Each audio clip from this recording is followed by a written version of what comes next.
सिल्लोड तालुक्यातील वडदचाता येथे शेतकऱ्याची आंब्याच्या झाडाला गळफास घेऊन आत्महत्या. सिल्लोड ग्रामीण पोलीस ठाण्यात नोंद.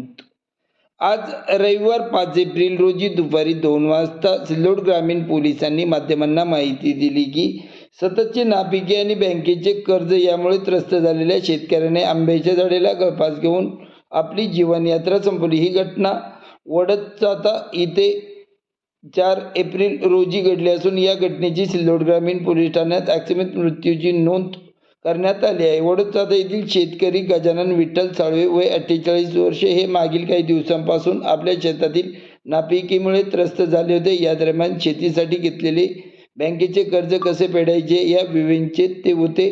शनिवारी दुपारच्या सुमारास आपल्या स्वतःच्या शेतातील आंब्याच्या झाडाला गळफास घेऊन त्यांनी आत्महत्या केली आहे. सदरील माहिती पोलिसांना मिळताच पोलिसांनी घटनास्थळी पंचनामा करून सदरील मृतदेह उत्तरीय तपासणीसाठी सिल्लोड उपजिल्हा रुग्णालयात दाखल करण्यात आला होता. या प्रकरणी सदरील घटनेची नोंद सिल्लोड ग्रामीण पोलिसांनी घेतली असून या प्रकरणी पोलीस ठाण्याचे सहाय्यक पोलीस निरीक्षक ठाकरे यांच्या मार्गदर्शनाखाली बीट जमादार जाधव हे या घटनेचा पुढील तपास करीत आहे. अशी माहिती आज रोजी माध्यमांना सदरील माहिती देण्यात आली आहे.